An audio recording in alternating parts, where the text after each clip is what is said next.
हूं आपके साथ पलक शर्मा। खबर लखनऊ से है, जहां पर भागीदारी भवन में युवाओं ने युवा सांसद का आयोजन किया गया, जिसके तहत 2026 का आयोजन युवा सांसद हुआ।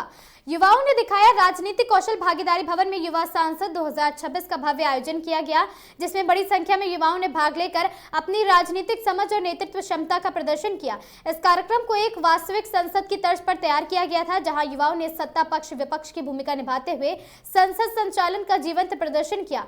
किसी ने नरेंद्र मोदी तो किसी ने योगी आदित्यनाथ, अमित शाह और साथ ही शिवपाल सिंह यादव जैसे नेताओं की भूमिका निभाकर सभी का ध्यान आकर्षित किया। कार्यक्रम में मुख्य रूप से जेल विभाग के मंत्री स्वतंत्र देव सिंह और कल्याण मंत्री असीम अरुण और सरोजनी नगर विधायक राजेश्वर सिंह मौजूद रहे, जिनको युवाओं के फूल माला स्वागत किया और साथ ही मंच पर बैठकर मंत्रियों ने युवाओं का उत्साहवर्धन भी किया है और साथ ही युवा देश की असली शक्ति है। ऐसा कहा, आने वाले समय में देश की बागडोर उन्हीं के हाथों में होगी।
वो इंतजार था जिसका ये वो शहर क्यों नहीं।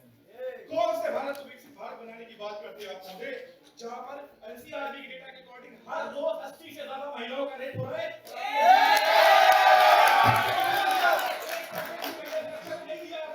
कौन से भारत को विकसित भारत बनाने की बात करते हैं। 2020 में आपने बोला था कि एजुकेशन को 6% देंगे और आज 3% तक नहीं पहुंच पाए आप। सभापति महोदय, सबसे पहला मेरा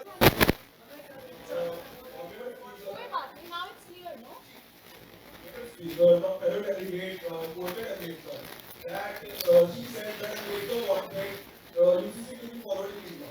But Ambedkar clearly cited initially that the UCC was it should not be compulsory for every individual living in India.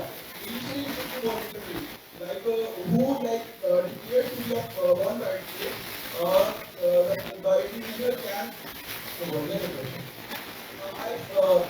not getting what is that?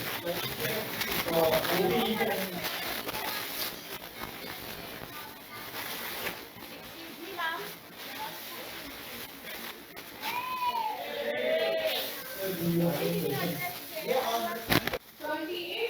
हर नागरिक को धार्मिक स्वतंत्रता यानी फ्रीडम ऑफ रिलीजन दिया गया है और आर्टिकल 29 में हर समुदाय को अपनी संस्कृति और परंपरा, कल्चर एंड ट्रेडिशन बचाने का अधिकार दिया गया है।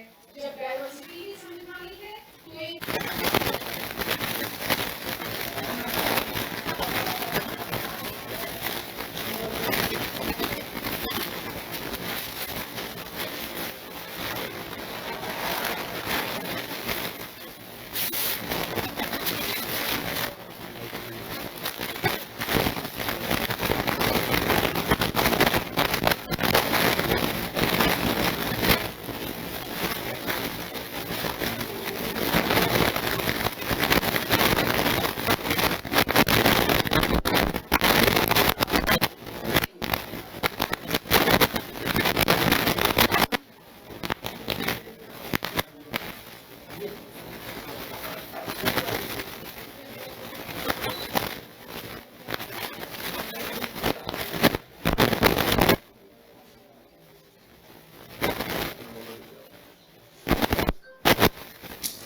तो सर साथ में आ जाइए।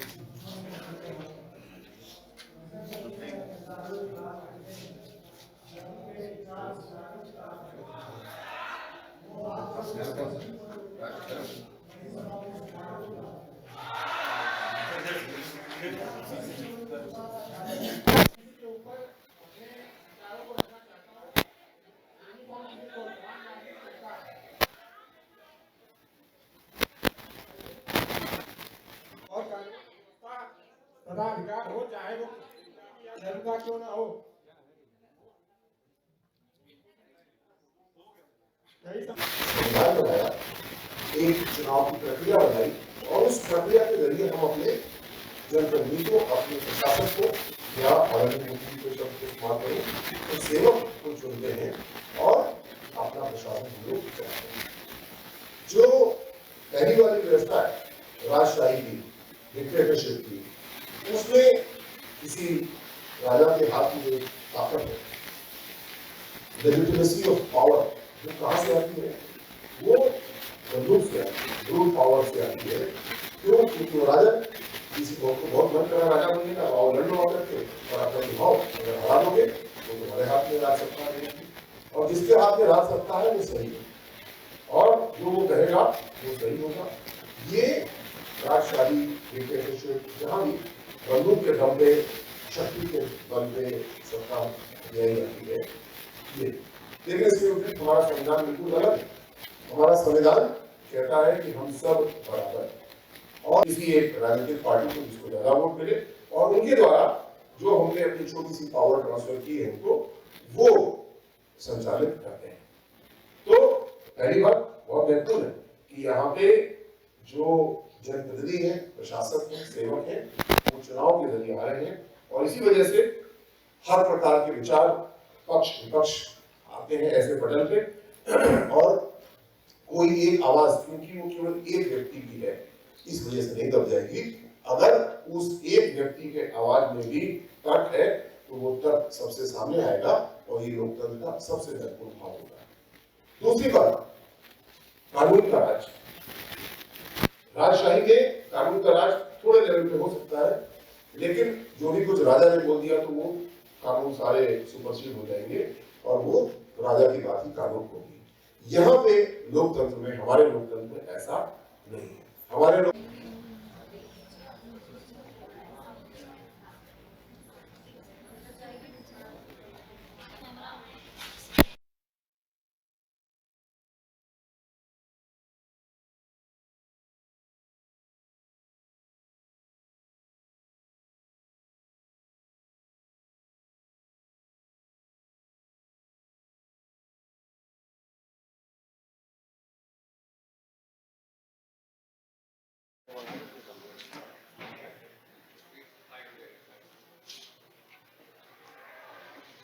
देखिए युवा देखिए मंत्री जल के स्वतंत्र देव सिंह जी मौजूद हैं यहाँ कार्यक्रम भागीदारी भवन में। फूलों के साथ स्वागत किया गया है।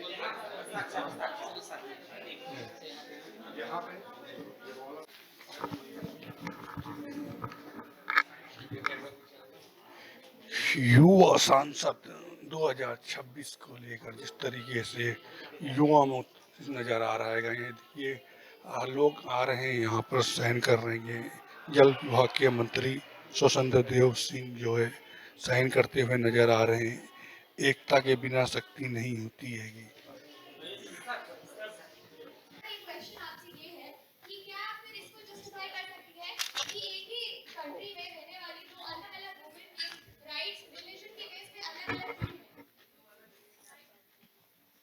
आपके पास 10 सेकंड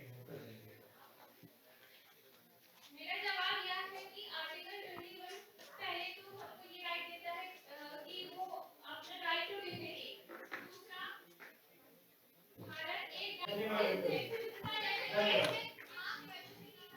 धन्यवाद। आप देख सकते हैं धन्यवाद। Next we have Nityanand Rai.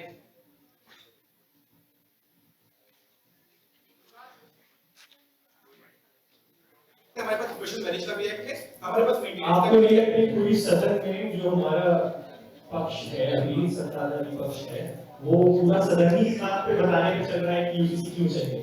मैं बता रहा हूँ कि हमारे पास चीजें हैं। राहुल गांधी जी समाज में जब आपके लगने के आने की आपका सत्ता के एक पीछे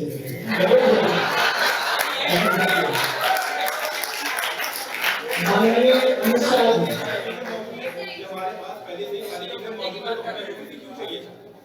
जी, ठीक है, इनका जवाब हमारे जब एक तिरंगे के honourable chairperson, respected members of this audience house, सभी को मेरा सादर प्रणाम। आज मैंने जो एक वाक्य बोला, जो प्रश्न बोला, वह केवल शब्द नहीं है, वह भारत का भविष्य की दिशा दिखाते हैं। It reflects the very soul of what we are debating today, the idea of UCC, the Uniform Civil Code. आज प्रश्न ये नहीं है कि UCC लाया जाए या नहीं, आज प्रश्न ये है क्या हम अपने ही संविधान के आत्मा को नजरअंदाज करते रहेंगे। Under article 14, every citizen is equal before the law, लेकिन वास्तविकता क्या है? अलग अलग धर्म, अलग अलग कानून, अलग अलग अधिकार। This is not the diversity, this is the legal inequality. आदरणीय अध्यक्ष,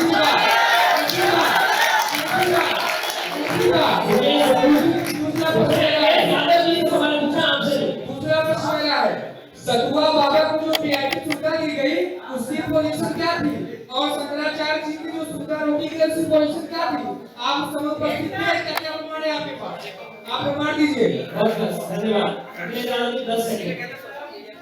शंकराचार्य को काल नेमिक उसने कहा कि जिसके मुख्यमंत्री रहते हुए उत्तर प्रदेश से बीज एक्सपोर्ट होकर दुबई जाता है।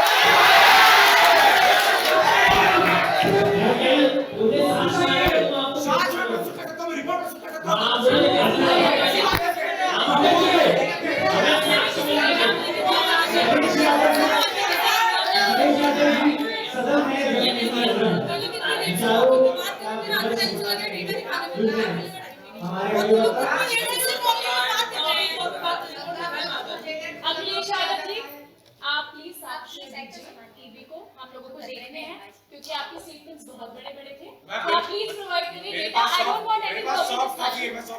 हां, okay, applicable, but I want data. Moving up to next speaker, Pankaj Chaudhary.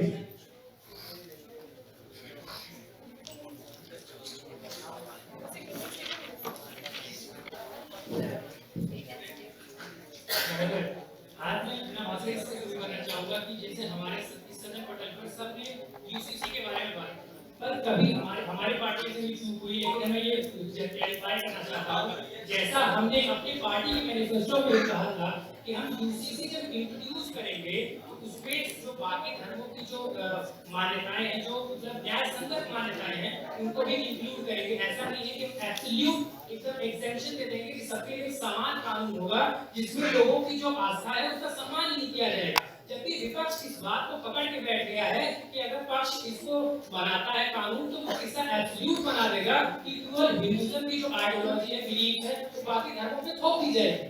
लेकिन आज के समय में अगर हम देखें तो जैसे हम देख सकते हैं कि जो हमारे ये काफी एक्सेस नहीं करते हैं, और अगर हम देखेंगे कि अगर मुस्लिम को देखा जाए तो मुस्लिम में जो शरीयत लॉ चलता है, जिनके उनके जो सिविल मैटर्स हैं डिसाइड किए जाते हैं, उसकी वजह से जो मुस्लिम मैन चलती है उनको 4 मैरिजेस अलाउ की गई है, जबकि बाकी समाज में जो बाकी जो आस्था के विश्वास करने वाले लोग हैं उनको केवल 1 मैरिज अलाउ है।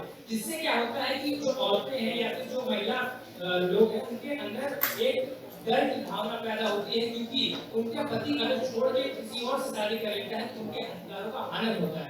बाद में हम देखते हैं कि हम जो सुप्रीम कोर्ट के जो डिसीजन था उसको हिसाब वालों केस में जो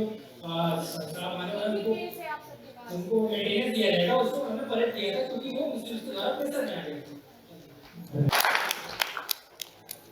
आप लोग तालियां बजाते रहिए, जोरदार तालियां बजाओ। अब मैं प्रेसिडेंट जी से आग्रह करूंगा कि हमारे श्री राजकुमार पटेल जी का स्वागत करें।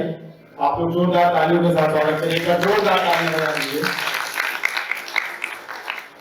और हमारे बीच में वरिष्ठ समाज सेवी श्री नागेश कुमार जी हमारे बीच में हैं। आप लोग जोरदार तालियों के साथ उनका स्वागत करेंगे। हमारे प्रेसिडेंट साहब आदरणीय जी का स्वागत करें। आप एक जोरदार ताली हो जाएगी। अब मैं माननीय मंत्री जी से आग्रह करूंगा कि वो आए और हम सभी युवाओं को अपना मार्ग। राजकुमार जी, आयोजक अभिनव पटेल जी, सौरभ जी, दीपांशु जी,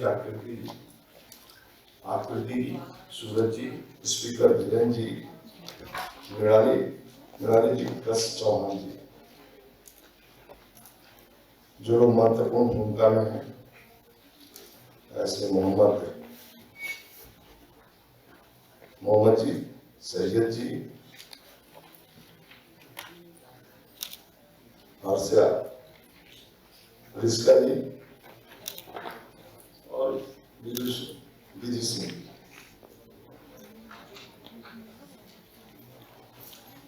कभी संसद जब होता है तो संसद में विधायक का भूमिका नहीं होती।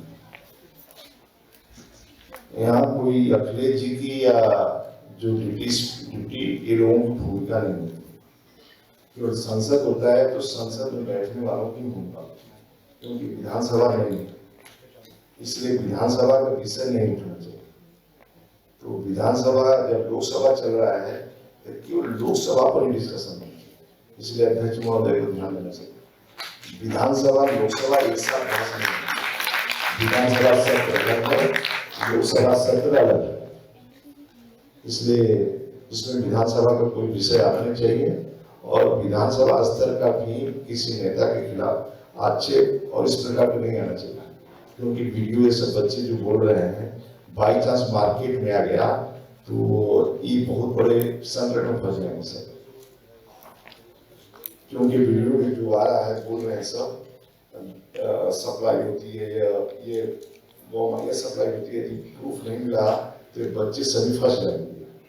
इसलिए वीडियो जो बोल रहे हैं वो धैर्य के साथ और संयम के साथ, क्योंकि ये मार्केट में कोई वीडियो आया सामने जो आपके भाषण के द्वारा, क्योंकि लोकसभा में भी संयम रखा जाता है, उतना बोला जाता है जितना लोकसभा की मर्यादा हो, उस मर्यादा के बाहर नहीं आना। तो आपका लोकसभा, तो लोकसभा में मर्यादा का सिस्टम रखते हुए उस विषय पर बहस होता है और बहस पर ही विषय,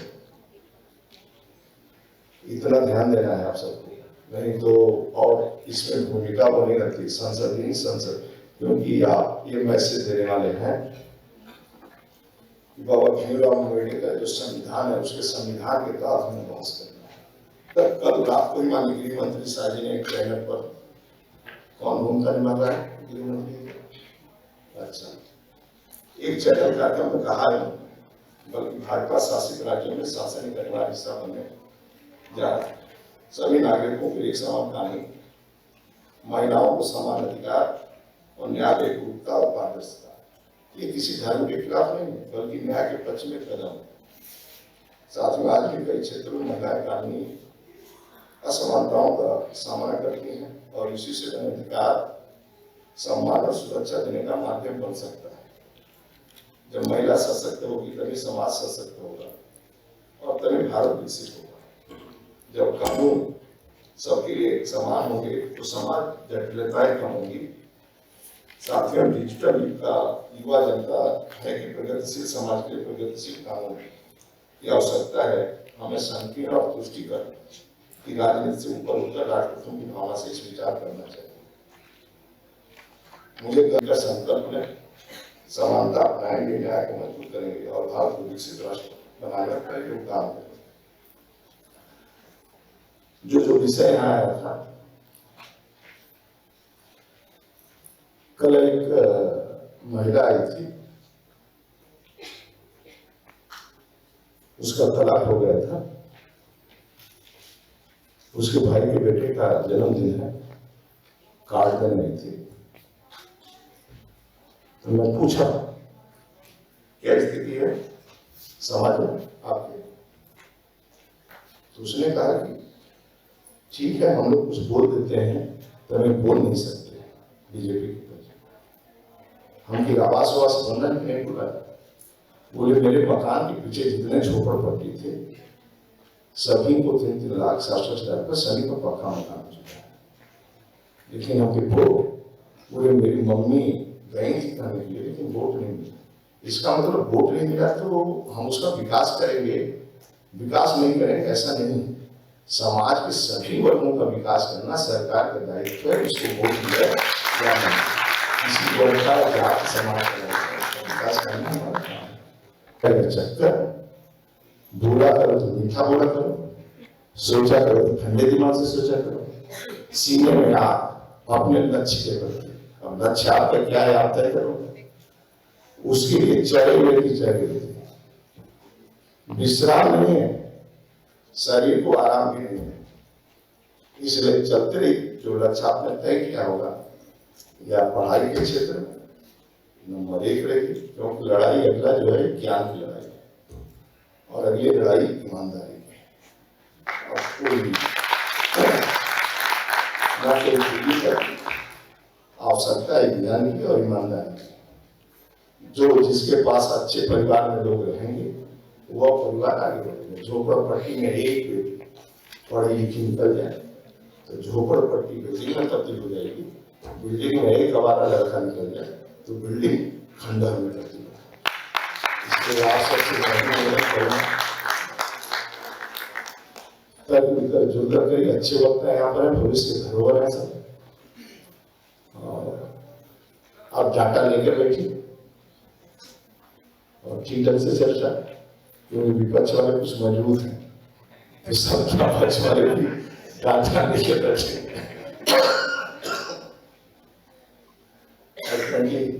आप देखिए सभी का भाषण, उसमें अच्छे वक्त है। एक लड़के का मैंने सुना अच्छा होता है, लेकिन आप सबसे नहीं कहूँगा, हम लोग भी राजनीति करते हैं। जैसे मैं हूँ, मेरे पास परिवहन विभाग था, आज मैं चल सके मैं आपको स्पष्ट बता सकता हूँ, परिवहन मंत्री रहते हुए एक कार्ड को, और आज 50,000 कर्मचारी हमारे विभाग में काम करते हैं, चाहे यादव चाहे हर जात के हैं, लेकिन न कोई 5 रुपया देकर ठेका ले जा सकता है मंत्री से, न एक ट्रांसफर करवा सकता है आपसे। यानी मेरे विभाग में आजकल जल शक्ति मंत्रालय मेरे पास है, 8 विभाग हैं, बाढ़ भी मेरे अंडर में है, एक पानी भी मेरे अंडर में है, 71 बांध हमारे जो पानी से भरे जाते हैं बरसात के, वो भी मेरे अंडर में है। लेकिन मैं आपको विश्वास दिला सकता हूँ, आपके कोई परिचित रिश्तेदार राज्य के अंदर या कोई ठेकेदार होगा या परिचित होगा, उससे पूछेंगे मंत्री के बारे में कि कैसा है। मेरे रहते हुए मेरे विभाग में जिसमें मैं काम करता हूँ, जो मेरे विभाग होगा उस विभाग में टपता नहीं होगा। मैं सभी को सुनूंगा, लेकिन काम समय के हिसाब से करता हूँ, क्योंकि बहुत कठिन था। आप रास्ते में चलते चले जा रहे हैं, एक रिक्शा चालक से आपने मोटरसाइकिल की टक्कर दे दिया और उतर कर रिक्शा चालक को मार दिया आपने, एक कंटाप भी मारा और गाली भी दे दिया, तो आप समझ जाइए कि आपको उल्टी गिनती शुरू हो गई। आपको लगेगा कि मेरी उल्टी गिनती शुरू नहीं हुई है, लेकिन आपको उल्टी गिनती शुरू हो गई। ये नोट करिए, मंदिर में किसी जाते हैं, किसी मस्जिद में जाते हैं, जो बहुत गंदे वस्त्र में किनारे बैठा हो और आपसे भिक्षा नहीं मांगता है, केवल बैठा हो, साधारण वस्त्र, बहुत साधारण वस्त्र में बैठा हो और कुछ नहीं करता है, ऐसा 30 साल से लोग बैठे हैं। यदि एक बार उसका दौड़ कर पैर छू लिया ना, तो अंतर दर्शन करने से ज्यादा तुम्हें वहां मिलेगा। 32 साल के और मायूस को दुआ देती है, इसलिए आप आगे बढ़ो, दुनिया में आप आगे बढ़ने आए हैं। अंत में ही कहूंगा, इस समय पर विश्वास मत करिएगा। आप युवा, इसलिए रात बिरात कोई फोन करता है, दिन में करता है चाय पानी पर, तो किसी पर विश्वास मत करना, न किसी पर भरोसा करना। आज का जमाना उल्टा है, इसलिए 100% पहले जैसे मित्रता नहीं है, एक दूसरे के लिए मरते हैं। और वीडियो पर भी ज्यादा बात नहीं करना, किसी पे बात नहीं करना। आपका केवल एक ही लक्ष्य है कि मैं कैसे अच्छा लीडर बनूं और कैसे देश को चलाने की क्षमता रखूं। और मैं गारंटी करता हूं, आप 1 घंटा अपने शरीर पर देंगे, सुबह या शाम को 1 घंटा बैठकर अपने सांसों को देखते रहना, तो आपको कोई आपका पीछा नहीं करता है, मैं गारंटी से कहता हूँ। अच्छा बहस करिएगा। जो बोल रहा था अपना सही है। क्या होता है, कभी कभी जब भाषण आता है ना, जब भाषण आप लोग देते हैं कभी, तो जो शब्द होता है तो वह शब्द किसी पर चिपका देते हैं लोग मीडिया में, वो चिपका देते हैं। जैसे मैं भाषण दूं तो मैं चिपका दूंगा, मैं बोलूंगा। जैसे एक पार्टी में मैं भाषण दे रहा था, हम कहें कि युवा मोर्चा कार्यकर्ताओं के लिए कैसा होना चाहिए, क्या बड़ी बड़ी गाड़ी लेकर घूमना चाहिए, मोहल्ले में जाए तो हुटर बजाते जाना चाहिए, तो नेता कैसे बन सकता है? यदि घर से वो निकला है अपने अच्छा लीडर बनना है तो घर से अपने दरवाजे पर 4 गाड़ी न खड़ी करे। यदि 4 गाड़ी खड़ी करेगा तो मोहल्ले वाले डिस्टर्ब होंगे। आप पता लगा रात में 10 बजे जा रहे हो किसी कॉलोनी में और हुटर बजाते जा रहे हो तो ऊपर वाला सो पाएगा कि नहीं सो पाएगा? नहीं सोएगा तो तुम्हें वोट देगा क्या? तो कभी कभी होता है लोग अपना अपना चिपकाते हैं, लेकिन मैं आपको विश्वास दिलाता हूँ, 100% विश्वास दिलाता हूँ, जो मेरा संविधान है पार्टी का, जो मेरी सोच है, उस सोच में किसी का नुकसान नहीं है। लेकिन सभी लोग अपने राष्ट्र और देश के बारे में सोचते हैं, और जितने भी लीडर हैं हमारे, चाहे आदरणीय मोदी जी, चाहे देश के गौरव अटल बिहारी वाजपेयी, चाहे पंडित दीनदयाल उपाध्याय, सभी राष्ट्र के लिए काम करते हैं और विषय रखना चाहिए। विपक्ष भी मजबूत होता है, वो भी देश के लिए काम करते हैं। इसलिए आराम से मैं यही निवेदन आपसे करूंगा, भाषा का संयम रखते हुए चर्चा का। आपकी युवा है, पढ़े लिखे हैं, आप बिना पढ़े लिखे संसद में, आप बिना पढ़े लिखे नहीं है, आप ला कर रहे हैं। यहाँ ला के विद्यार्थी बैठे, कहाँ विद्यार्थी बैठे हैं? सब ला के विद्यार्थी ना, हाई स्कूल पास है, कोई नहीं है यहाँ, सब ला वाले हैं, हाई स्कूल पास नहीं, ला वाले और कौन कौन है? ला के नीचे है कोई और सब तो उसी के है ना, सभी ग्रेजुएशन के हैं। इंटर के बच्चे कितने हैं? 9th class. अच्छा, 9th के कौन कौन बच्चे खड़े जाते? एक बच्चा। इंटर के कितने बच्चे हैं? इंटर के नीचे 5-6।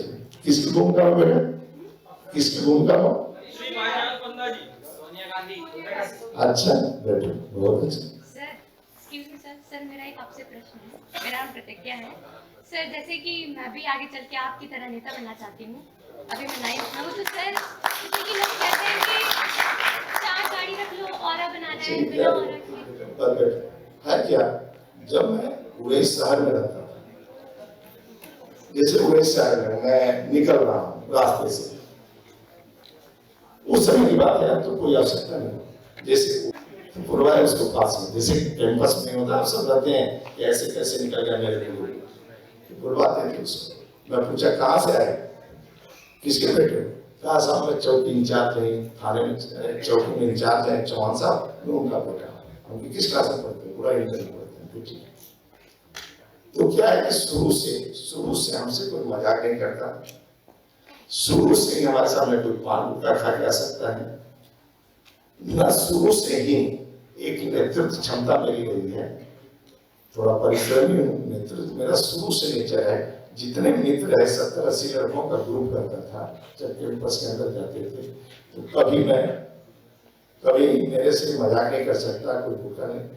आप भी इसी कैटेगरी के हैं, लेकिन 10 दोस्त हैं तो सब दोस्त अच्छे रहो, मित्रता अच्छी रहे, और राजनीति में बस जो काम मिले, जो मैं अभी बोला कि फालतू समय नहीं जाना चाहिए। जैसे आपके कारण केवल मैं आज रुक गया, नहीं तो कल मैं मालदा निकल जाता। मेरी ड्यूटी मालदा विभाग में 4 जिलों की जिम्मेदारी मिली बंगाल में, तो कल आपके कारण मैं फ्लाइट की बजाय ट्रेन 9 बजे रात को पकड़ता हूँ, करीब 11 बजे किसी नहीं। और जहां जाता हूँ, जैसे बिहार में आरा ड्यूटी लगा था, तो वहां 3 सीटें हम नहीं जीत पाते, लेकिन वो 7 सीट मैं परिश्रम करके वहां जाकर उन्हीं कार्यकर्ताओं से जीता। यानी वो कार्यकर्ता कैसे चुनाव में लगे इसकी मैं चिंता करता। तो 7 सीट आरा में आप ध्यान होगा, जो कम्युनिस्ट पत्रकार ने लिखा था ना, एक आप नहीं देखोगे, एक कम्युनिस्ट पत्रकार लिखा कि हम नहीं समझे थे कि स्वतंत्र थे। मैं गली में पर्चा बांट रहा था, तो उसने लिखा अपने अकाउंट से, मैं नहीं जानता था कि स्वतंत्र कैबिनेट मंत्री उत्तर प्रदेश में, मैं देखा आपके लिए पर्चा बना। तो जो जिम्मेदारी मिले वो काम करें। और जो आपका केवल उम्र 30 साल होता है, 30 साल में जहां लाइन पकड़ लिया फिर लाइन पकड़ लिए, 40 के बाद लाइन नहीं है। मैं 30-35 में प्रेसिडेंट यूथ का हो गया और बीजेपी जैसे तो एक बार लाइन आपको लाइन में समझ जाए, चाहे आर्थिक, क्योंकि आज बच्चे को उठाते हैं, चाहे आर्थिक हो चाहे किसी में, इसलिए हम मस्त रहिए, स्वस्थ रहिए। बस यही आपसे निवेदन करेंगे। मैं फिर से बोलूंगा, किसी नेता का नाम ना हो, जैसे योगी जी का तो बिल्कुल ना हो, क्योंकि संसद सतुआ बाबा क्या कर रहे हैं, कौन क्या कर रहा है, यूसीसी की चर्चा हो रही है सदन में, जिसकी चर्चा उसकी लोकसभा है, तो उतना चर्चा होता रहे, आप बोलते रहो ठीक से, आपको स्टेटमेंट देना है, यस हमने समझा, क्योंकि आपको ध्यान होगा ये जो बात बोला ना, उनकी गलती के कारण आप अच्छा हम नहीं बोल सकते माइक पर, नहीं तो गुस्सा जाएगा। चलो अच्छा सर, बहुत बहुत धन्यवाद आपसे।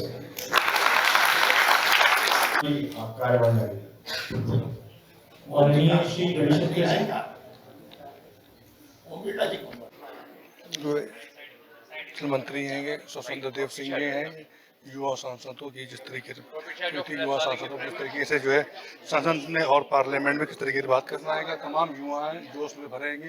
ये मंत्री जो है कैबिनेट मंत्री जी को लेके उनका स्वतंत्र अभिनंदन भी करते हैं और जो है काफ़ी दिलचस्प जो है मंत्री जी हैं, और जो लोगों ने जिस तरीके में संसद में और पार्लियामेंट में जिस तरीके से युवाओं में बात करनी है, उस तरीके से इनको युवाओं में बताया भी किस तरीके से अपनी मर्यादा को रहकर जो पार्लियामेंट में कल के युवा जिस तरीके से कल विधायक और सांसद बन सकते हैं, उसको लेकर भी जो है एक विशेष बात की है।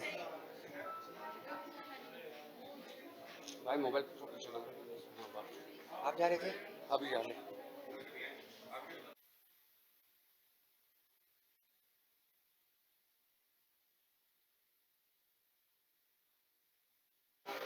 देंगे। राजेश्वर सिंह जी हैं जो विधायक हैं सरोजनी नगर के, पिछले दिनों भी इन्होंने कई पेट में जो है हमेशा रहेंगे, और यहाँ पे भागीदारी भवन में जहाँ पे युवा सांसद का चल रहा है, तमाम जो है मंत्री लोग आ रहे हैं, तमाम जो है रहेंगे। अभी स्वतंत्र सिंह मंत्री के अब देखिए यहाँ पर जो है रहेंगे जो है राजेश्वर जी हैं जो विधायक हैं सरोजनी नगर के, काफ़ी युवाओं में एकता दिखेंगे। यहाँ पर जो है फूलों से स्वागत किया गया है। यहाँ पर अभी जो है बात करने की कोशिश करेंगे राजेश्वर जी।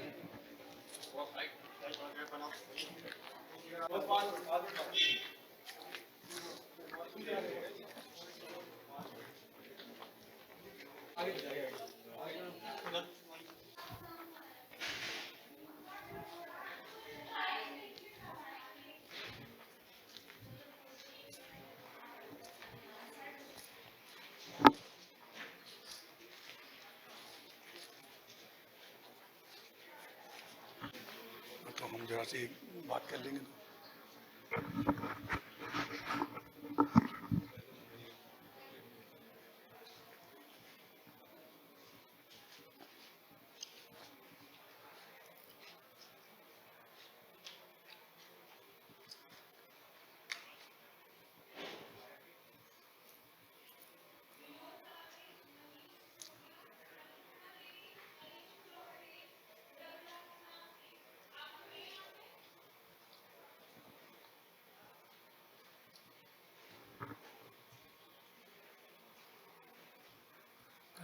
पीछे हटे हैं नहीं, आप कल फोटो खींचो और वहीं पे पूछ लेंगे।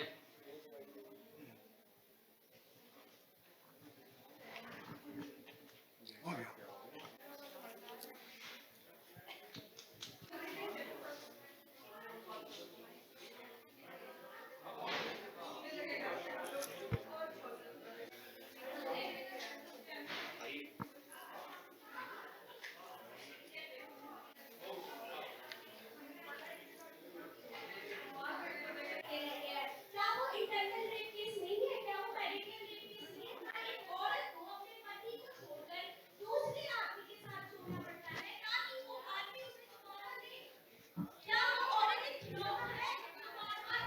ये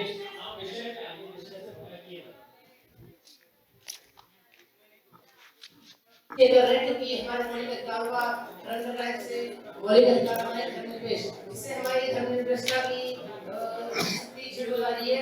उसके लिए हम यूसीसी का विरोध कर रहे हैं। यूसीसी अनुच्छेद 25, अनुच्छेद नंबर 26, अनुच्छेद नंबर 28 और अनुच्छेद नंबर 29 का उल्लंघन कर रहा है। इस कारण इसका विरोध करना चाहते हैं। माननीय अध्यक्ष महोदय जी, मैं सदन की गरिमा को भारत की वो गलियां दिखाना चाहती हूँ जहाँ एक नन्ही बच्ची अपने पिता का हाथ थामे स्कूल जा रही है।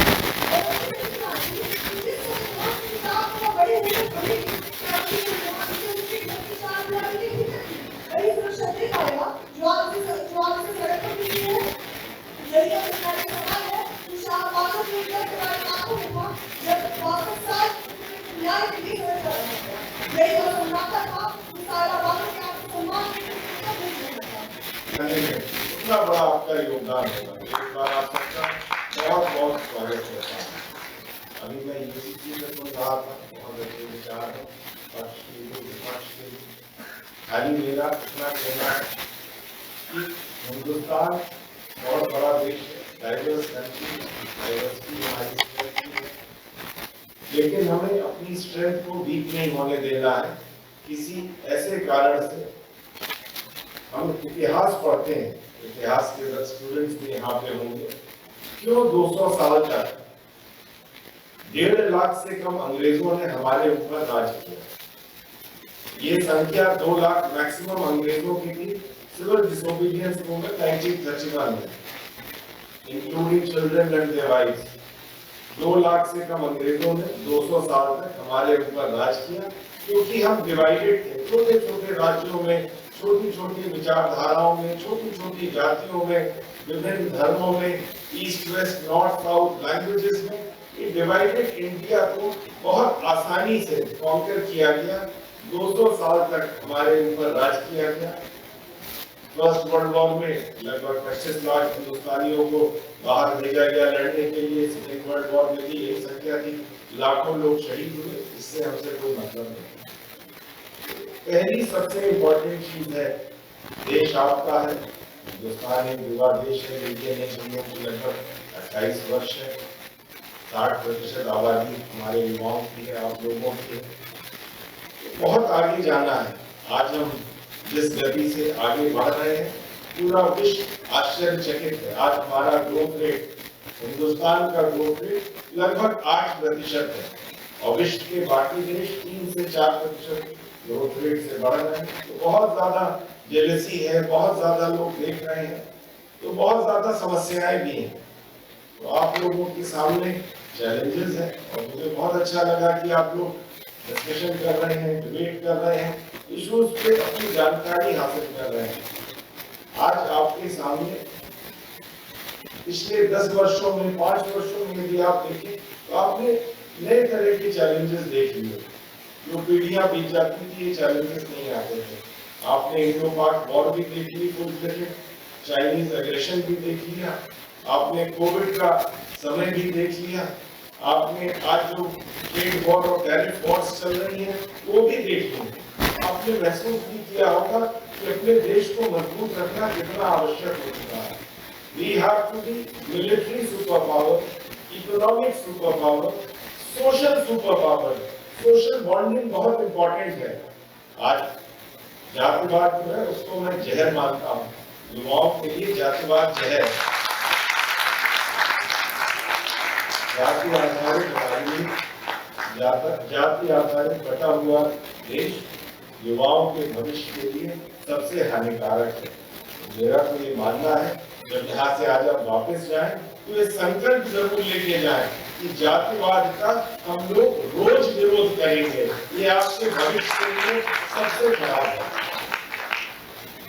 आज हम देख रहे हैं अर्थव्यवस्था के लिए कितना इम्पोर्टेंट है कि सबका कंट्रीब्यूशन होना चाहिए।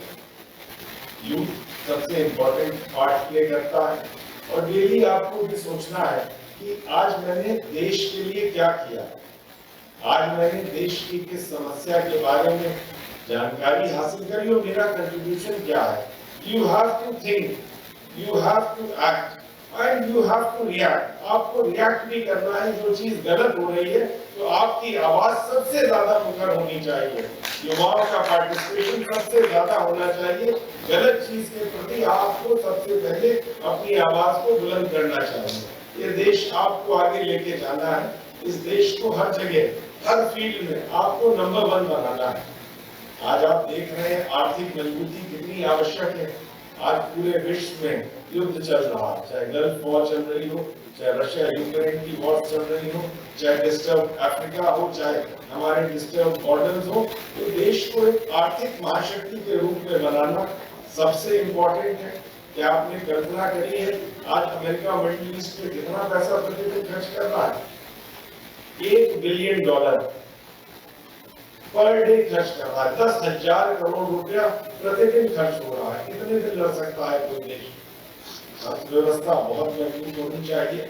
आप लोगों का संकल्प होना चाहिए कि अपने आप को हम इतना मजबूत करें, अपने आप को टेक्नोलॉजिकली इतना अपग्रेड करें, अपनी स्किल्स को इतना अपग्रेड करें कि देश की अर्थव्यवस्था में आपका कंट्रीब्यूशन सबसे ज्यादा होना चाहिए। ये देश फिर कहता हूँ आपका है। आजादी मिली, युवाओं ने बहुत बलिदान दिया।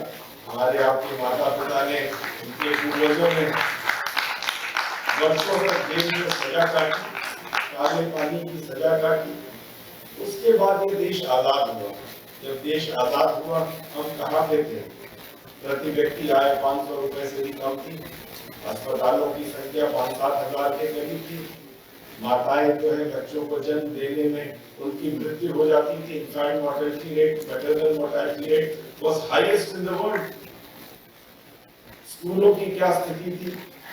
1.5 लाख के करीब प्राइमरी स्कूल थे। सबसे छोटा नेटवर्क था। लेकिन पुरानी जनरेशंस ने, हमारे आपके माता पिता ने, दादा दादी ने अपना सैक्रिफाइस किया। और आज हम गर्व से कहते हैं कि today we are the fastest growing economy in the world और हमारा एजुकेशन नेटवर्क वर्ल्ड का नंबर 2 है। आज हम 4.25 करोड़ बच्चे हमारे यहाँ हाई एजुकेशन यूनिवर्सिटीज में ग्रहण कर रहे हैं। 1,500 से ज्यादा यूनिवर्सिटीज हैं आज हमारा इंफ्रास्ट्रक्चर वर्ल्ड का बेस्ट इंफ्रास्ट्रक्चर की कैटेगरी में आ चुका है। आज उत्तर प्रदेश में, जिस प्रदेश में हम लोग रह रहे हैं, आज 5वें इंटरनेशनल एयरपोर्ट का माननीय प्रधानमंत्री जी ने जेवर में उद्घाटन किया है। अकेला प्रदेश है हिंदुस्तान का जहां 5 अंतर्राष्ट्रीय हवाई अड्डे हैं। आज हमारा इंफ्रास्ट्रक्चर वर्ल्ड लेवल हो रहा है। हमारी रिसर्च डेवलपमेंट, जिसको मैं सबसे महत्वपूर्ण मानता हूँ, आप लोगों को भी प्रेरित करूंगा कि रिसर्च डेवलपमेंट की ओर आप लोगों को भी अपने करियर को चुनना चाहिए। किसी भी कंट्री की ग्रोथ के लिए वहाँ के रिसर्च इंस्टीट्यूशंस बहुत इंपॉर्टेंट होते हैं। आज जो हम स्पेस रिसर्च में हो, चाहे मिलिट्री वॉरफेयर में हो, जो हम आगे बढ़ रहे हैं वो हमारी रिसर्च का कारण है। एक हमारे प्रेसिडेंट कलाम हुए, मिसाइल मैन ऑफ इंडिया। एक व्यक्ति ने हिंदुस्तान को बदल दिया। अग्नि, पृथ्वी, आकाश, नाग, त्रिशूल, जितने मिसाइल सिस्टम उन्होंने डेवलप किए, उसके कारण आज इंडिया जो है सेल्फ डिफेंस, आज इंडिया सबसे पावरफुल कंट्रीज में एक, आज हमारी ग्लोबल फायर पावर को विश्व में 4थे स्थान पे माना जाता है। We are a powerful military, but इसको आपको और मजबूत करने की आवश्यकता है। आज जमाना बदल चुका है, आपके सामने नए चैलेंजेस हैं। Cyber security is a challenge before you. आज प्रतिदिन आपने सोचा है कितने साइबर अटैक्स हो रहे हैं हमारे ऊपर? प्रति मिनट कितने साइबर अटैक्स हो रहे हैं? कभी आपने इस पे सोचा है? आपको अपनी स्किल्स को अपग्रेड करना पड़ेगा। आज 762 हमले प्रति मिनट हिंदुस्तान के ऊपर साइबर अटैक्स हो रहे हैं। हमारा हेल्थ सेक्टर हो, हमारा डिफेंस सेक्टर हो, हमारे फाइनेंशियल इंस्टीट्यूशंस हैं, they are continuously under attack. इनसे आपको निपटना है। ये आपकी पीढ़ी के लिए सबसे बड़ा चैलेंज है। ये टेक्नोलॉजिकल अपग्रेडेशन जो मैं कह रहा हूँ वो आपके सामने सबसे बड़ा चैलेंज है। जो नौकरियां आज एग्जिस्ट करती हैं, 5 साल बाद इसमें से 80% नौकरियां एग्जिस्ट नहीं करेगी। लगातार रूप बदल रही हैं। So you have to technically upgrade yourself. आपको आर्टिफिशियल इंटेलिजेंस का टाइम है, machine learning, internet of things का टाइम है। आपको डिजिटल लिटरेसी अपनी बढ़ानी पड़ेगी। और आपके सामने जो ये चैलेंज है साइबर थ्रेट्स का, साइबर सिक्योरिटी का, कंट्री के सामने जो ये चैलेंज है, इस चैलेंज से आप सबको लड़ना है। And you have to prepare yourself. हम लोगों का प्रयास रहता है अपनी कॉन्स्टिट्यूंसी में, अब तक मैंने अपने यहाँ 60 स्कूल और कॉलेजेस में स्मार्ट क्लासेस और डिजिटल लाइब्रेरी स्टैब्लिश कराई है। ऑल द स्कूल, सारे स्कूल जितने बेटियों के हैं, सारी जगहों पे हमने smart classes digital library establish कराई ताकि बच्चे डिजिटल लर्निंग में शुरू से अपने आप को इन्वॉल्व करें, एंगेज करें। That is very important. दूसरा चैलेंज जो आपके सामने है, ये डिग्रेडिंग एनवायरनमेंट, कभी पहले किसी ने सुना नहीं था। आदरणीय राजकुमार पटेल जी बैठे हैं, 10 साल पहले के हम लोगों ने सुना था AQI 700 पहुंच सकता है हिंदुस्तान में, 1000 पहुंच सकता है दिल्ली में। ये क्या हो रहा है? ये डेवलपमेंट और एनवायरनमेंट के बीच की जंग है। You have to move towards sustainable development. आपको सस्टेनेबल डेवलपमेंट को प्रमोट करना है, सोलर एनर्जी को प्रमोट करना है, वाटर हार्वेस्टिंग को प्रमोट करना है और आपको इलेक्ट्रिक व्हीकल्स को प्रमोट करना है। It is your job. आपको देखना पड़ेगा आने वाले समय में क्या होता जा रहा है। ये ग्लोबल वार्मिंग, आज जो हम जिस स्थिति में खड़े हुए हैं, पोस्ट इंडस्ट्रियलाइजेशन, पिछले 100 वर्षों में हमारा अर्थ का टेम्परेचर 1.5 डिग्री बढ़ चुका है। 0.5 यदि और बढ़ता है so there will be a situation जिससे वापस नहीं आ सकते। मेल्टिंग ऑफ ग्लेशियर्स, वैसे ही स्पीड सबसे ज्यादा है और 2024 जरूर गूगल करिएगा, पिछले 1 लाख सालों में सबसे ज्यादा वार्म ईयर था। It was the hottest year in last 1 lakh years.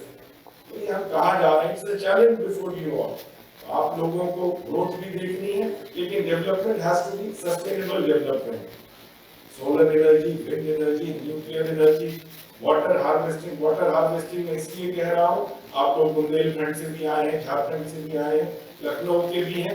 प्रतिवर्ष यदि खाली लखनऊ का हम डेटा लें, 2 मीटर लगभग 10 फुट पानी जल स्तर नीचे जा रहा है। पिछले 10 साल में 200 से 300 फीट पानी नीचे गया है। जब जल नहीं रहेगा तो कैसे होगा? तो आपको वाटर सेव करने की टेक्नोलॉजी को डेवलप करना है, आपको वाटर को बचाना है और आपको एनवायरनमेंट को प्रोटेक्ट करना है। That is a very big challenge before you. तीसरा सबसे बड़ा चैलेंज जो मैं मानता हूँ, बच्चों का जो मैं देख रहा हूँ, ये सोशल मीडिया पे टाइम बढ़ रहा है। That is very good, but health खराब हो रही है।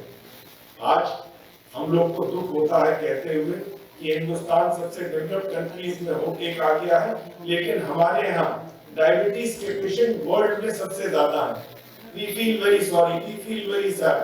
क्यों हो रहा है? एक ऐसा देश जिसने पूरे विश्व को योग दिया, पतंजलि सूत्र जिसने पूरे विश्व को दिया, आज पूरा विश्व योगा दिवस मना रहा है और हमारे यहाँ 13 करोड़ से ज्यादा डायबिटिक पेशेंट हैं। एक मरीज क्या कर सकता है देश के कंट्रीब्यूशन के लिए? और प्री डायबिटिक स्टेज पे भी हमारे यहाँ 20 करोड़ लोग हैं। हाइपरटेंशन हमारे यहाँ बढ़ रहा है, ओबेसिटी हमारे यहाँ बढ़ रही है। आने वाले समय में यदि स्पोर्ट्स नहीं बढ़े, यदि आपने अपने आप को और इम्प्रूव नहीं किया, 2030 में आज से 4 वर्षों बाद वर्ल्ड का 10% ओबीस बच्चा हिंदुस्तान में होगा। गलत है, नहीं होना चाहिए। You have to promote sports, you have to keep yourself physically fit, mentally alert. आपके कॉम्पिटिशंस भी अब टफ हो गए हैं, ग्लोबल हो गए हैं, so you have to give in your best always। आपको अपना बेस्ट परफॉर्मेंस देना है, चाहे IIT का एग्जाम हो, चाहे नीट का एग्जाम हो, चाहे UPSC का एग्जाम हो। 15 लाख बच्चे UPSC में बैठते हैं, 1000 सेलेक्ट होते हैं। टाइम सबके पास वही 5 साल है, सबकी क्वालिफिकेशन लगभग बराबर है, लेकिन जिसकी फिजिकल फिटनेस, मेंटल अलर्टनेस है, वही 10 घंटा 12 घंटा पढ़ाई करके एक मैक्सिमम आउटपुट दे सकता है। So you have to be physically fit and mentally alert. इसके लिए आप सबसे बच्चों से मैं हमेशा कहूंगा, स्पोर्ट्स में जरूर पार्टिसिपेट करिए। You all must keep yourself physically fit and I am very happy कि इतनी अच्छी यूथ पार्लियामेंट आप लोगों ने ऑर्गेनाइज की। जितने इश्यूज हैं you all should be very aware, लेकिन हर चीज पे आपके अपने विचार होने चाहिए और बहुत ही गंभीर विचार होने चाहिए। चाहे यूसीसी की बात हो, चाहे डेमोग्राफिक चेंज, जैसा मैं कह रहा था दिनों से, आज डेमोग्राफिक चेंज हो रहे हैं हिंदुस्तान में। नॉर्थ ईस्ट की पॉपुलेशन में किस तरह से डेमोग्राफिक चेंज हुए हैं, कभी जाके देखिएगा 1901 में क्या डेमोग्राफी थी नॉर्थ ईस्ट की, 1951 1951 में क्या थी, 2011 के सेंसस में क्या है। ये चेंजेस बड़े अलार्मिंग हैं, आपको ये फेस करना पड़ेगा। You have to face these changes. आपके आने वाले 10 साल 20 सालों में you will be facing these challenges. Kerala में क्या हो रहा है, बंगाल में क्या हो रहा है, बंगाल का पार्टीशन क्यों हुआ और किस तरफ हम जा रहे हैं, you have to face these challenges. इसलिए मैं आपको आगाह कर रहा हूँ कि आप लोग पढ़िए, अपने आप को तैयार कीजिए, चेंजिंग वर्ल्ड के साथ अपने आप को, अपनी स्किल्स को कंटिन्यूअसली अपग्रेड कीजिए। जो आदमी अपने आप को अपग्रेड नहीं करेगा, इस रेस में वो पीछे छूट जाएगा और हिंदुस्तान ये अफोर्ड नहीं कर सकता कि हमारा युवा पीछे रहे। हमारा युवा विश्व का सबसे इंटेलिजेंट युवा है and you have the duty to take India to the very best. I am again very grateful कि आप सबने बुलाया, बहुत अच्छा लगा आपके आइडिया सुनना एंड जो आप लोगों के सजेशन होंगे उसको जरूर हमको पेन डाउन किया कीजिए, मेरे ट्विटर, सोशल मीडिया या डायरेक्टली। जो अच्छे सजेशन हैं, हम लोग लगातार, सबका काम है हर नागरिक का, चाहे जनप्रतिनिधि हो या ना हो, जो अच्छे आइडियाज आपके पास हैं उसको सरकार को देना चाहिए। मैंने यहाँ जब मैं राजनीति में आया, मेरे लिए तो नई चीज थी, मैं तो एक अफसर था, इन्फोर्समेंट डायरेक्टरेट में था, उससे पहले पुलिस में था और लाइफ तो जैसा मैंने कहा चेंज करती है। पता नहीं चलता, जब मैं IIT से इंजीनियरिंग कर रहा था तो मुझे नहीं मालूम था पुलिस में जाऊंगा, एग्जाम दिया पुलिस में गया, पुलिस में था तो मालूम नहीं था इन्फोर्समेंट डायरेक्टरेट में जाऊंगा, लेकिन जब अपॉर्चुनिटी आई, आपने अप्लाई किया तो आपका सिलेक्शन हुआ, 15 साल यूपी में रहा, उसके बाद आप पॉलिटिक्स में आए। तो लाइफ चेंज करती है, आपको अडॉप्ट करना है और आपको अपने आप को हमेशा इम्प्रूव करना है। मेरा ये कहना है जो अच्छे सजेशन आपके पास हो उसको जरूर देना चाहिए, उनको जरूर आगे बढ़ाना चाहिए। हमारे आदरणीय मोदी जी, आदरणीय मुख्यमंत्री योगी आदित्यनाथ जी युवाओं के लिए बहुत समर्पित है। They are all very concern, चाहे युवाओं को स्पोर्ट्स में आगे बढ़ाना हो, चाहे युवाओं की एजुकेशन, डिजिटल लिटरेसी के लिए जितने भी कॉलेजेस हैं उसमें स्मार्ट क्लासेस लगवानी हो, ICT लैब्स लगवाने हो, इनोवेशन सेंटर्स खोलने हो, सेंटर ऑफ एक्सीलेंस खोलने हो, सारी चीजें खोली जा रही हैं, सारा इंफ्रास्ट्रक्चर बनाया जा रहा है, but you have to upgrade yourself. एक आपके अंदर इच्छा शक्ति होनी चाहिए कि मुझे हिंदुस्तान को विश्व में सामाजिक, आर्थिक, राजनीतिक और सांस्कृतिक रूप से विश्व में नंबर 1 20 साल बाद बनाना है। जितना एनलाइटनिंग बच्चे हैं, जितना आप लोग एनलाइटनिंग और जितना एक्टिव है, मुझे लगता है देश हमारा बहुत सुरक्षित हाथों में है and you will take this country forward. God bless you all, thank you so much. वो कार्यक्रम था, आज की पूरी व्यवस्था माननीय विधायक जी के संरक्षण में हुई थी। युवाओं को ऐसा मंच प्रदान करने के लिए मैं माननीय विधायक जी का हृदय से आभार व्यक्त करता हूँ। बहुत बहुत धन्यवाद सर। मैं सर से आग्रह करूंगा कि हमारे सभी बच्चों का आग्रह है कि सर थोड़ी देर और रुक के कार्यक्रम सुने, बस 2 मिनट अगर सर के पास टाइम हो, हमारे सभी लोग चाहते हैं। तो मैं इनकी से दरख्वास्त करूंगा कि अपनी कार्रवाई आगे बढ़ाएं। UCC लाने की बात कर रहे हैं महोदय। भारत तो गुलदस्ते की तरह है जहाँ पर हर फूल की अपनी खुशबू है, जहाँ पर हर राज्य की अपनी सुंदर संस्कृति।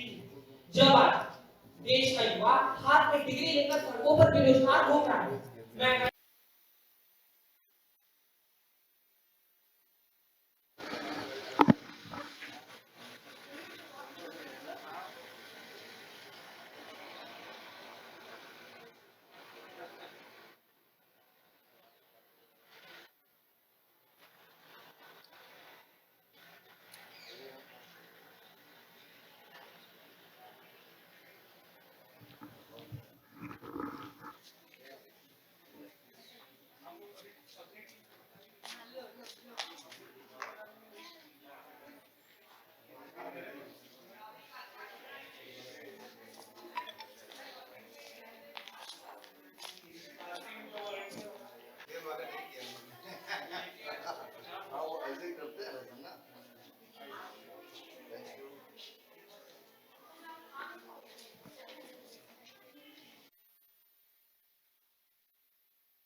चाहूंगा कि लोग कितनी सीरियस रिपोर्ट ये कहती है कि जो इंस्टीट्यूशनल बायस और परसेप्शन है वो पब्लिक में बढ़ता जा रहा है। तो हमारी पार्लियामेंट के अंदर जो सिविल कन्वीनियंस रहेगी तो पब्लिक के अंदर ट्रस्ट लेवल बढ़ता जाएगा। इसको लेकर हमारी पार्लियामेंट या हमारे पार्लियामेंट के जो लोग अधिकारी हैं, हमारे एग्जीक्यूटिव में जो लोग हैं वो क्या कर रहे हैं?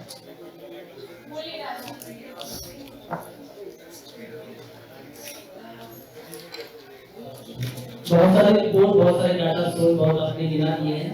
तो मैं पहले आपको बताना चाहूंगा कि सदन की कार्यवाही क्यों नहीं चल रही है, क्योंकि विपक्ष के जितने भी साथी हैं जब भी सदन चलने का प्रयास करता है तो वॉकआउट कर जाते हैं। अगर आप विपक्ष के साथियों आपसे भी आह्वान है कि सदन नहीं चल पा रहा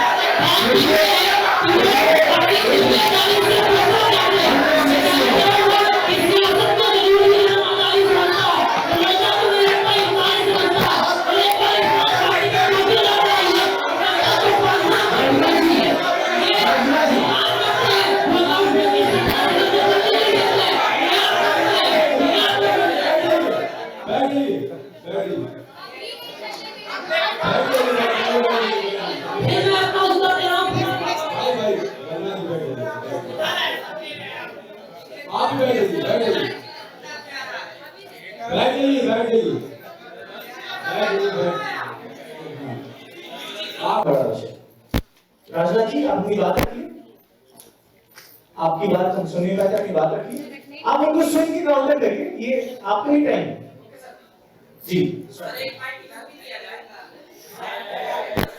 तो उसके पीछे का रीजन भी तो देखिए, अगर विपक्ष के साथ बार-बार वॉकआउट करने आएंगे, हमारे मुद्दों को नहीं सुनेंगे तो कैसे सदन चल पाएगा?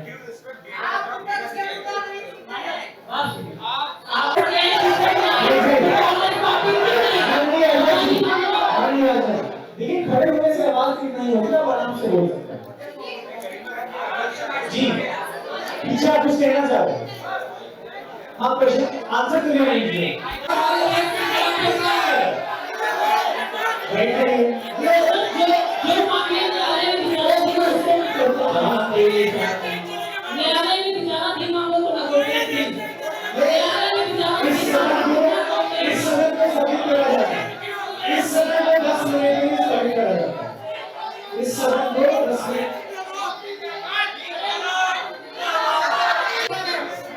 इस सदन को 10 मिनट के लिए स्थगित कर देते हैं। महोदय, ये जो यूएपीए की बात कर रहे हो, एक बार खड़े हो जाए बस। कौन है? इधर सर, आप एक बार आंखों में देखने के बाद कीजिए, यूएपीए तो नीचे मत देखिएगा, उसे हिंदी में फुल फॉर्म आप बता दीजिए तो हम पारित कर देंगे।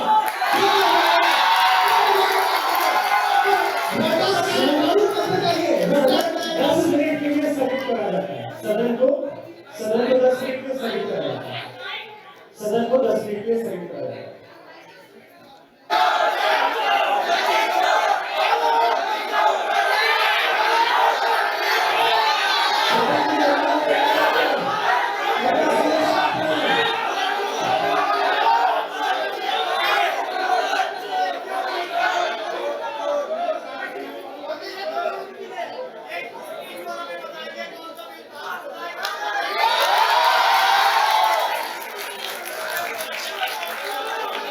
एक मिनट रुकिए।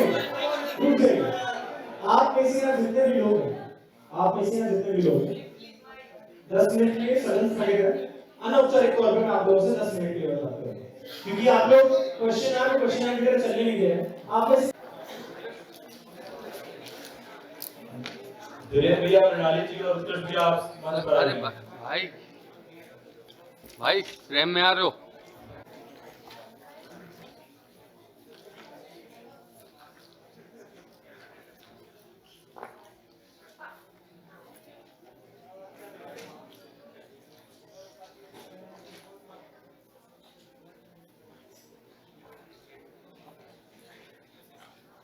युवा संसद की पूरी टीम को साधुवाद देना चाहता हूं और बहुत बहुत बधाई देना चाहता हूं, शुभकामनाएं देना चाहता हूं इस सफल आयोजन के लिए।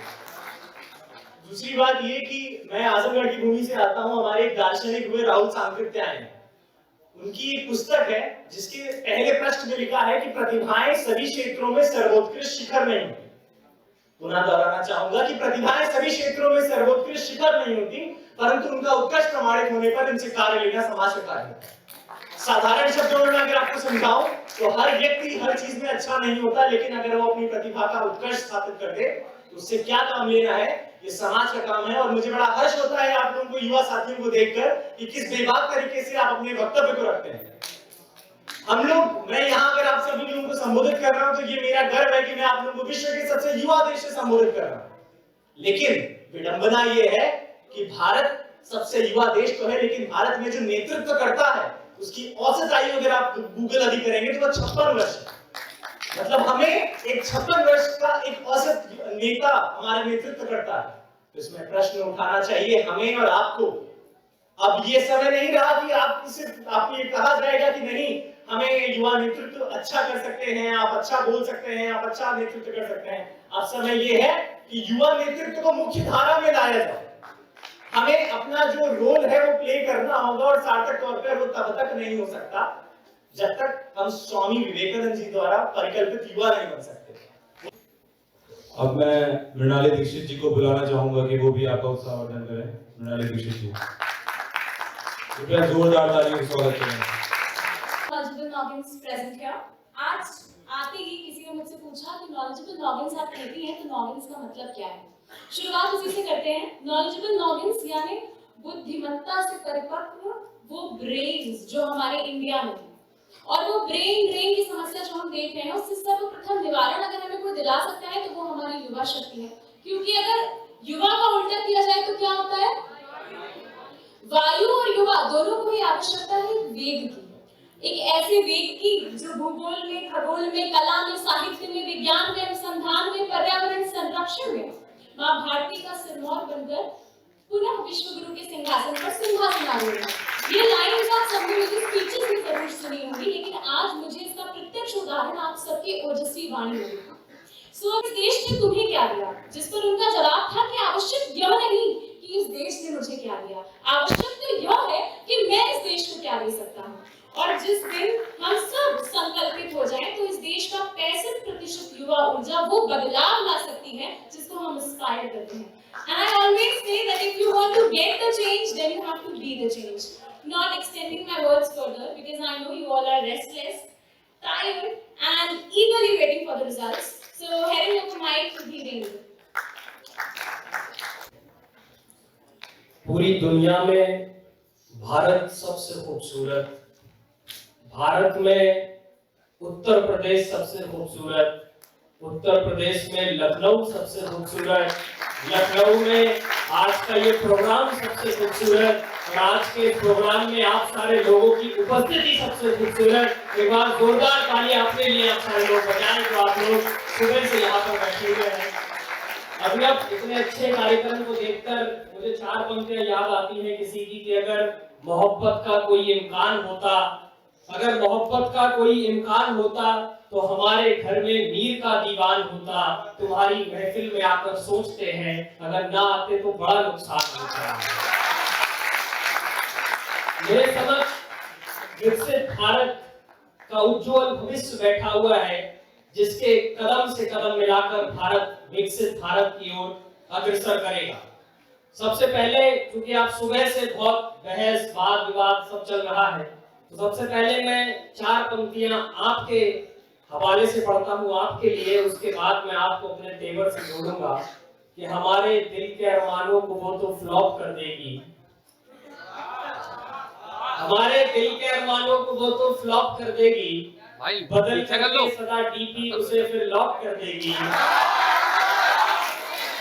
मचलता है हमारा मन उसे बस टेक्स्ट करने का, मगर डर है कि वो हमको फटाफट ब्लॉक कर देगा।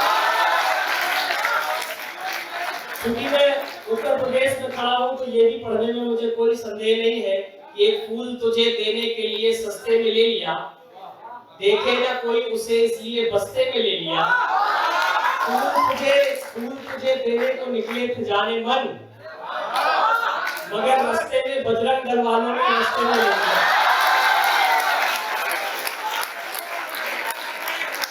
मंच पर अति विशिष्ट महनीय लोगों की उपस्थिति है, मैं उनको बस ये दिखाना चाह रहा हूँ कि जो तालियां, जो जोश अभी इन युवाओं का भी इन पंक्तियों पर आया, उसके बाद और ज्यादा जोश और ऊर्जा इन सब की आने वाली है, जिससे ये साबित हो जाएगा कि भारत की युवा पीढ़ी सही दिशा में भी है, कि ये लड़के प्रेम प्यार में चाहे कितने भी पागल हो जाएंगे, ये लड़के प्रेम प्यार में चाहे कितने भी पागल हो जाएंगे, महबूबा की लाल लिपस्टिक लाली के कायल हो जाएंगे, पर हरदम इनके दिल की धड़कन ये धड़क धड़क कर कहती है, भारत के सम्मान की खातिर दिल से घायल हो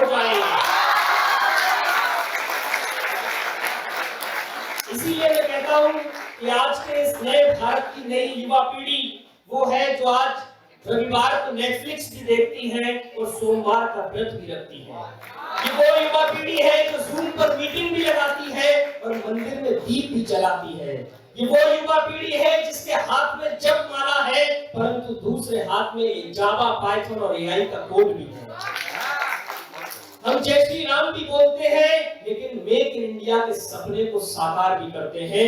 ये है आज की युवा पीढ़ी। मुझसे जब अक्सर कहा जाता है कि युवाओं की परिभाषा आप दीजिए कि आखिर युवा है क्या, तो मैं ये बड़ी जिम्मेदारी के साथ कहता हूं कि युवा बदलते दौर में रचनात्मकता की निशानी है। युवा सिंह के दहाड़ के भांति शौर्यता की रवानी है। युवा पाषाणों को चीरकर अनगत बहती प्रलय की धार है। युवा अनुपम सौंदर्य का एक अनुपम सौंदर्य का सुंदर अनुवाद है। युवा अन्याय के खिलाफ अड़िग होकर करने वाला संवाद है और युवा ज्वालामुखी सी दहकती एक आग है। और ये वो आग है जो उत्तर प्रदेश को उत्तम प्रदेश की ओर लेकर जा रही है। हमने तो उत्तर प्रदेश के अंदर वो दौर भी देखा है जहां पर शाम होते ही ऐसा लगता था कि एक इंटरनेशनल कर्फ्यू सा लग गया है। हम अक्सर ये देखते थे कि शाम को बिजली तो नहीं आती थी परंतु कट्टों की आवाज ठाए ठाए जरूर हमारे कानों में आती थी। क्योंकि जैसे मैंने कहा कि उत्तर प्रदेश से हूं तो मुझसे बेहतर और कौन समझ सकता है कि हमारे लिए लाल बत्ती का मतलब कमीशन होता था और नीली बत्ती का मतलब वसूली होता था। आज वो दौर बदल गया है। पहले पुलिस अपराधियों को ढूंढती नहीं थी बल्कि कुछ नेताओं की भैंस ढूंढने में बिजी रहती थी।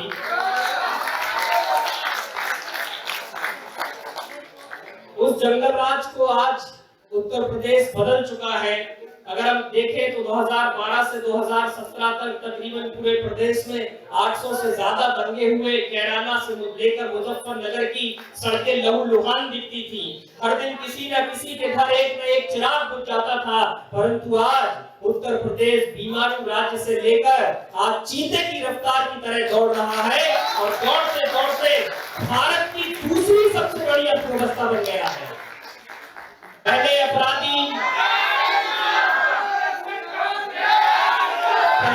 पहले पुलिस अपराधियों से डरती थी। पहले पुलिस अपराधियों से डरती थी मगर अभी आलम यह है कि अपराधी कहते हैं भाई साहब हमें अंदर ही रहने दीजिए कि हमारी गाड़ी ना पकड़ जाए। अब बहुत जिम्मेदारी की बात बोलने जा रहा हूँ। पहले उत्तर प्रदेश की पहचान तमंचे से थी, आज उत्तर प्रदेश की पहचान डिफेंस कॉरिडोर में मिसाइल और तोप बनाने से है। ये है उत्तर प्रदेश।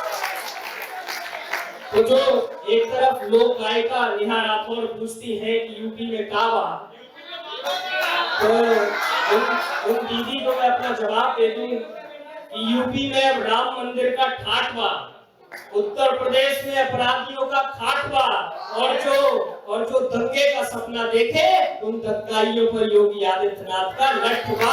ये है उत्तर प्रदेश। आज यूपी बदल नहीं रहा बल्कि धाड़ रहा है। बस है अभी आऊंगा मैं आपकी बात। क्या इसके बारे में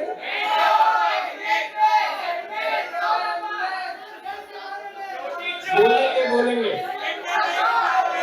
मैं आपको बता दूं कि जो धाड़ इस समय उत्तर प्रदेश की है अब इसी धाड़ की आवश्यकता हमारे पड़ोसी राज्य बंगाल को भी है।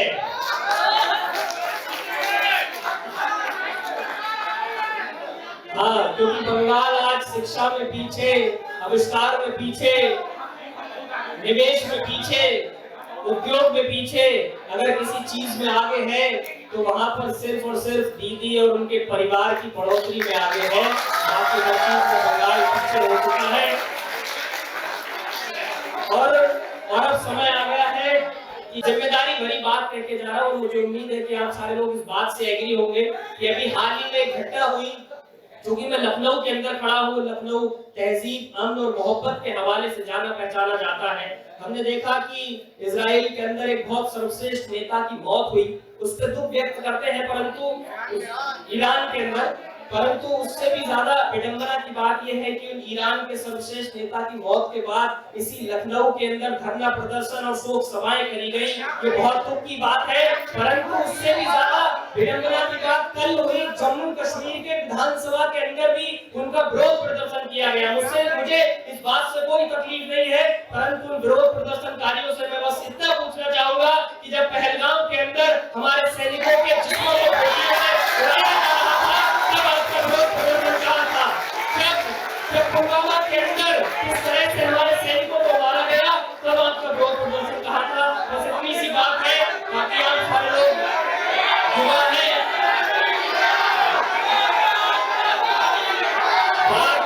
बात जब उसूलों की हो तो टकराना भी जरूरी है। अगर जिंदा हो तुम जिंदा नजर आना जरूरी है। और इन नई उम्रों के उपकारों को कौन समझाए, कहाँ से बच के चलना है, कहाँ चलना जरूरी है। बहुत बहुत धन्यवाद। मित्रों नमस्कार। आप सब युवा पीढ़ी ही देश को आगे ले जा रही हो। आज युवा संसद का कार्यक्रम शायद सुबह से यहाँ हो रहा है। आप लोग धैर्यपूर्वक इस कार्यक्रम में सुबह से अपनी उपस्थिति दर्ज करा रहे हैं। बीच बीच में बहसबाजी भी हुई होगी, बहुत सारे विषयों पर चर्चा हुई होगी। मैं तो अभी आया तो मैंने देखा बहुत ही अच्छा यहाँ अभी जो भाई बोल रहे थे धीरेन्द्र जी, बहुत ही अच्छा वक्तव्य उन्होंने दिया। और ऐसे ही युवा देश को आगे ले जा रहे हैं और आने वाला भविष्य युवाओं का ही है। और जी और इस युवा संसद के अध्यक्ष, आयोजन के अध्यक्ष श्री अभिनव पटेल जी, प्रमोद तिवारी जी, आलोक राज जी, दीपांशु जी, कामरान आलम जी, शुभम पटेल जी, अभिनव सिंह जी और गीतान जैन जी, अपने विचारों को आप लोगों ने, मुझे तो यहाँ बैठ के थोड़ी देर में ऐसा लगा कि वाकई पार्लियामेंट में बैठा हूँ, लेकिन अभी क्योंकि पार्लियामेंट खत्म हो गए, अवसान हो गया उसका। अब आप लोग सामान्य हो गए। जो राहुल गांधी थे, राहुल गांधी नहीं रहे, नहीं रहे, राजनाथ सिंह नहीं रहे।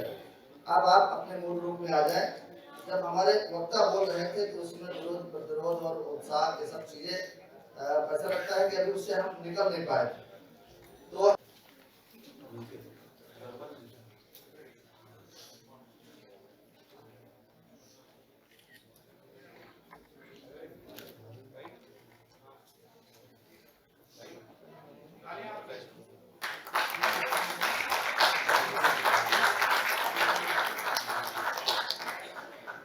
हमारे दूसरे, एक बार जोरदार तालियां बजा दीजिए आलिफ ठाकरे जी के लिए।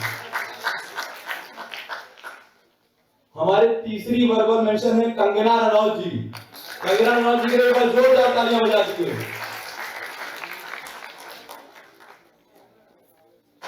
एक बार जोरदार तालियां बजा दीजिए। ऐसे शंकर है ना।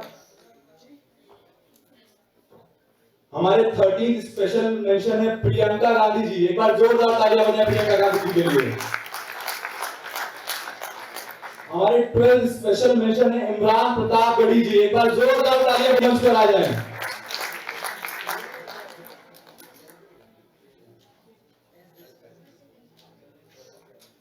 हमारे 10th स्पेशल मेंशन है अन्नपूर्णा देवी जी। अन्नपूर्णा देवी जी मंच पर आ जाएं।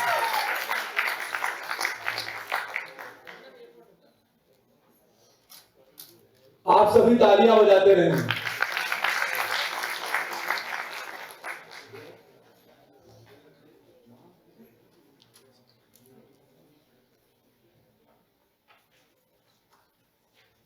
सभी मिनट सभी ऑडिटोरियम में ही रहेंगे।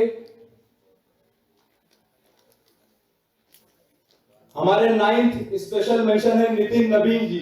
नितिन नवीन जी मंच पर आ जाएं।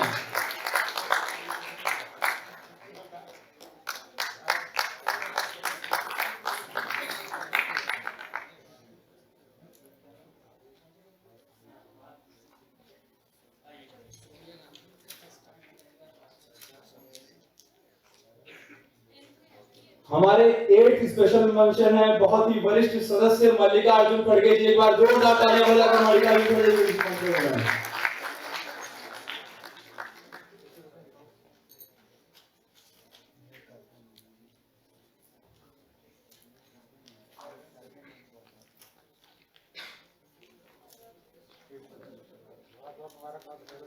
हमारे 7th स्पेशल मेंशन है नरेंद्र मोदी जी, एक बार जोरदार तालियां बजाएं नरेंद्र मोदी जी के लिए।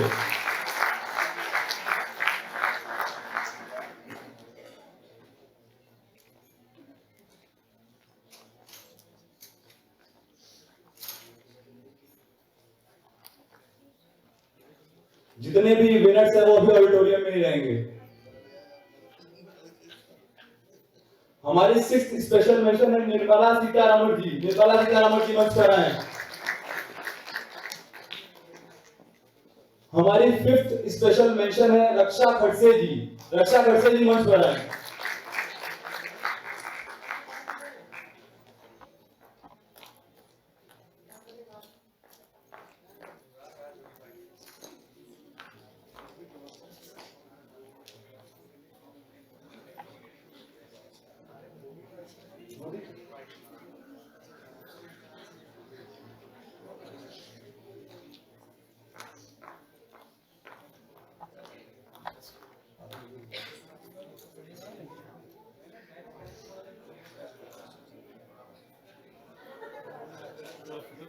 अब मैं अपने टॉप 4 विनर्स अनाउंस करने जा रहा हूं।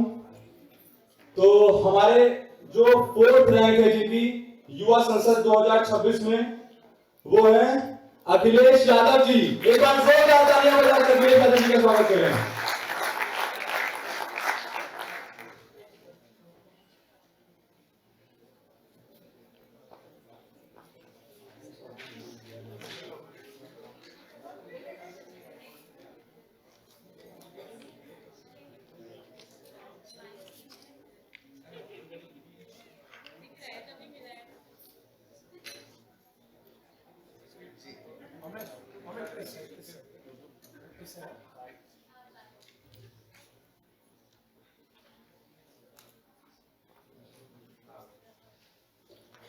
युवा संसद 2026 में तीसरा स्थान प्राप्त किया है आदरणीय पीयूष गोयल जी ने। पीयूष गोयल जी मंच पर आ जाएं। एक बार जोरदार तालियां बजाकर पीयूष गोयल जी का स्वागत करें।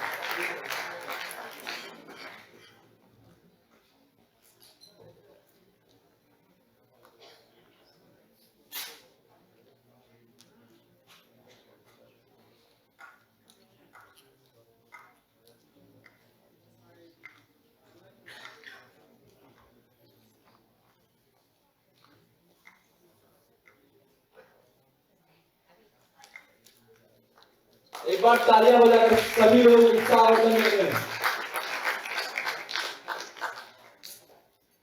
हमारे युवा संसद 2026 में जिन्होंने द्वितीय स्थान प्राप्त किया है वो है हमारे अमित शाह जी। एक बार जोरदार तालियां बजाएं अमित शाह जी के लिए।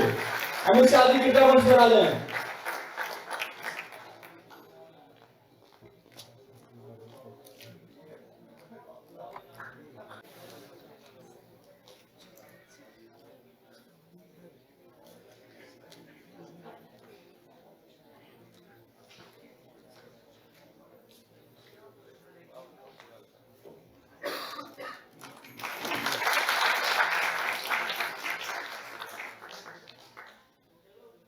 और अब वो घड़ी आ गई जिसका हम सभी को इंतजार था।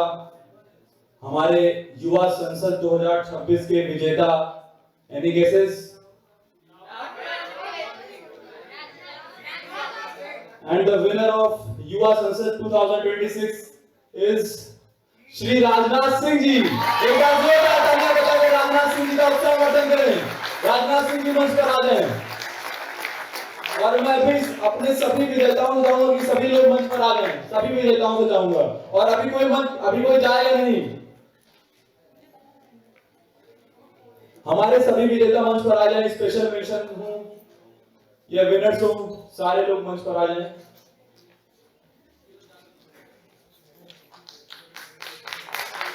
और हमारे विजेता राजनाथ सिंह जी को 11,000 की राशि के साथ सम्मानित किया जाता है। एक बार जोरदार तालियां बजाकर राजनाथ सिंह जी का उत्साह करते हैं।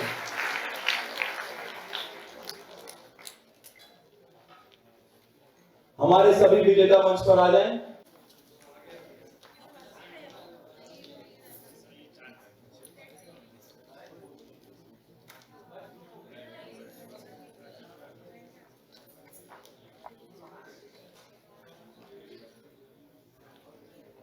सभी लोग मुस्कुराइए, आप लोग जीते हैं।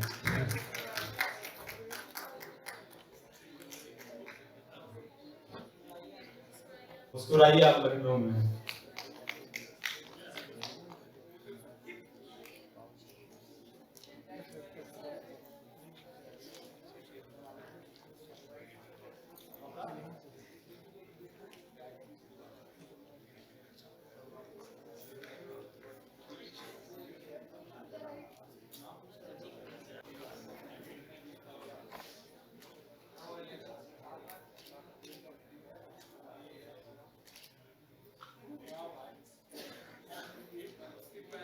अब एक बार सभी पार्टिसिपेंट्स मंच पर आ जाएं ग्रुप फोटो के लिए। सभी पार्टिसिपेंट्स मंच पर आ जाएं और सभी पार्टिसिपेंट्स अपना सर्टिफिकेट। समाप्ति की घोषणा करता हूं।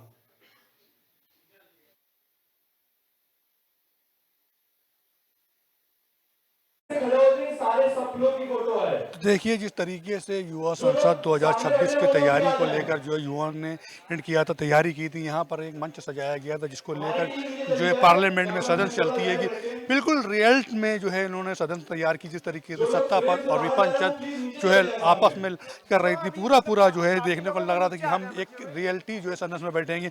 उसके बाद जो है यहाँ पर तमाम युवाओं ने अपना जो है अपना जो है पक्ष रखा और उसके बाद जो सबको जो है यहाँ पर जो युवा हैं उनको जो है अपने मंच पे दिखा सकते हैं। ग्रुप फोटो हो रही तमाम जो है इन्होंने एक रियलिटी किया है जिसको लेकर सदन में अपनी बात रखनी है कि पार्लियामेंट में किस तरीके से बात रखनी है कि एक युवा ने बहुत ही प्रभावित होकर अपना जो है टैलेंट दिखाया है।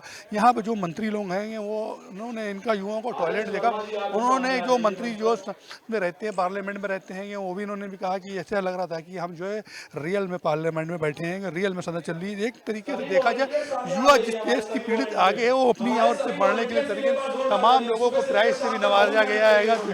कम से कम युवाओं लोग हैं तमाम जो है चाहे सत्ता पक्ष के हों विपक्ष के, तमाम ऐसे लोगों को जो है प्राइज के साथ नवाजने के बाद ग्रुप फोटो के बाद जो है के साथ जो है इनको किया। कैमरा पर्सन अमित के साथ मैं मोहम्मद एजाज, आगाज टाइम।